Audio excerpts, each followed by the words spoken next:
رمضان کا مہینہ شروع ہونے والا ہے، اس روزے پر ملے گا کیا؟ آج آپ کے سامنے صرف ایک حدیث قدسی پیش کروں گا۔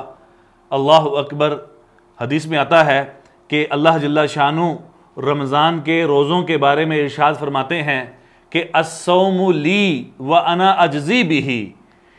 دنیا کے اندر نماز بھی ہے، قرآن کی تلاوت، صدقات، خیرات، زکوٰۃ، حج اور بہت سارے اعمال ہیں۔ کسی عمل کے بارے میں اللہ نے اس عمل کی نسبت اپنی ذات کی طرف نہیں کی سوائے اس رمضان کے روزے کے، کہ رمضان کے روزے کے حوالے سے رمضان کے روزوں کو اللہ اپنی ذات کی طرف منسوب کر رہا ہے۔ اس سے بڑھ کر میں آپ سے یہ بات کہنا چاہتا ہوں کہ اس عمل کے اندر اخلاص کی گواہی اللہ خود دے رہے ہیں۔ اللہ جل شانہ اس عمل میں اخلاص کی گواہی خود دے رہے ہیں کہ الصوم لی، کہ روزہ میری ذات کے لیے ہے، روزہ میرے لیے ہے۔ الصوم لی، روزہ میرے واسطے ہے۔ وَأَنَا أَجْزِي بِهِ، اور اس کا بدل میں خود دوں گا۔ یعنی اس کا بدل بیان کرنے کے قابل نہیں، اس کے لیے الفاظ نہیں ہیں کہ اللہ روزے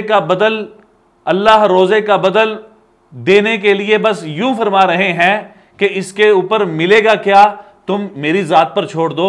الصوم لی وانا اجزی بہ، روزہ میرے لیے ہے، اس کا بدلہ میں خود دوں گا۔ اور دوسری روایت کے اندر آتا ہے کہ الصوم لی، روزہ میرے لیے ہے، وانا اجزا بہ، اور میں اس کا بدل میں خود ہوں۔ کہ اجزی کی جگہ روایت آتی ہے کہ انا اجزا بہ، کہ اس کا بدل میں خود ہوں۔ آپ اندازہ لگائیں کہ رمضان کے روزے کا بدل اگر اللہ کی ذات ہمیں مل جائے۔ ایک حدیث قدسی اور یاد آ گئی کہ یبن آدم اطلبنی تجدنی، کہ اے میرے بندے مجھے پا، میری طلب میں آ، مجھے حاصل کر، تو مجھے پائے گا۔ ان وجدتنی وجدت کل شیء، اگر تو نے مجھے حاصل کر لیا تو تو نے ہر چیز کو حاصل کر لیا۔ وَإِن فُتَّنِي فَاتَكَ كُلُّ شَيْءٍ، اور اگر تو نے مجھے کھو دیا تو تو نے ہر چیز کو کھو دیا۔ تو اللہ کا مل جانا سب کچھ مل جانا ہے، اللہ کی ذات کا مل جانا سب کچھ مل جانا ہے۔ اور اس عمل پر کہ رمضان کا روزہ رکھ رہا ہے، اور اس عمل پر اللہ براہ راست اپنی ذات کی طرف اس عمل کو منسوب کر کے اس کا بدلہ خود دیں گے، یا اللہ اس عمل کو اپنی طرف منسوب کر کے اس کا بدل خود اللہ کی ذات ہوگی کہ اس کا بدل میں خود ہوں۔ اور ویسے بھی اگر آدمی دیکھے کہ روزے میں اخلاص کی گواہی اللہ کیوں دے رہے ہیں؟ دیکھیں، روزہ نام ہے، جیسا کہ میں نے رمضان کے روزے کی تعریف، اس کا مقصد، اس کا فلسفہ اور اس کا لغوی اصطلاحی معنی میں پہلے بیان کر چکا ہوں، اس میں بھی یہ بات آ چکی ہے۔ روزہ نام ہے رکنے کا، کھانا پینا اور اپنے آپ کو ہر اس کام سے روکنا جو رمضان کے روزے کے ماہ سوا جو جائز تھا، اس کام سے رکنے کا نام وہ کیا ہے؟ روزہ ہے۔ کھانے پینے سے رکنے کا نام روزہ ہے۔ یہ بندہ جو رمضان کا روزہ رکھ رہا ہے، صبح سحری کے وقت سے لے کر شام غروب آفتاب تک یہ وضو بھی کر رہا، اور 5 وقت نماز پڑھتے ہوئے، نمازوں کے اوقات میں وضو کرتے ہوئے یہ کلی کر رہا ہے، اور اس کو دیکھنے والا کوئی بھی نہیں ہے۔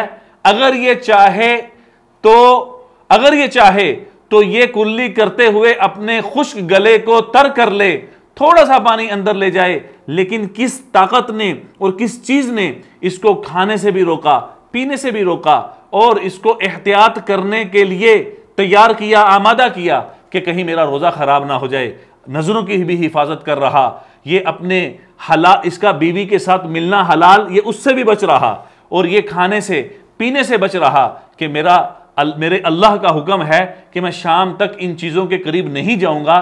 لہٰذا آپ اندازہ لگائیں کہ جس چیز نے اس کو ان چیزوں سے روکا ہے، یہی ادا اللہ کو اتنی پسند آئی ہے کہ اس ادا کو اللہ نے پسند فرما کر اس روزے کے اخلاص کی گواہی خود اللہ نے اپنی زبان سے دی کہ الصوم لی، کہ اس بندے نے روزہ میرے لیے رکھا ہے، وَأَنَا أَجْزِي بِهِ، اور اس کا بدل میں خود دوں گا، اس کے اوپر فضائل، اس کا بدل میں خود دوں گا، یا وَأَنَا أُجْزَى بِهِ، یا اس کا بدل میں اللہ خود ہوں۔ اس سے بڑا عمل کون سا عمل ہو سکتا ہے؟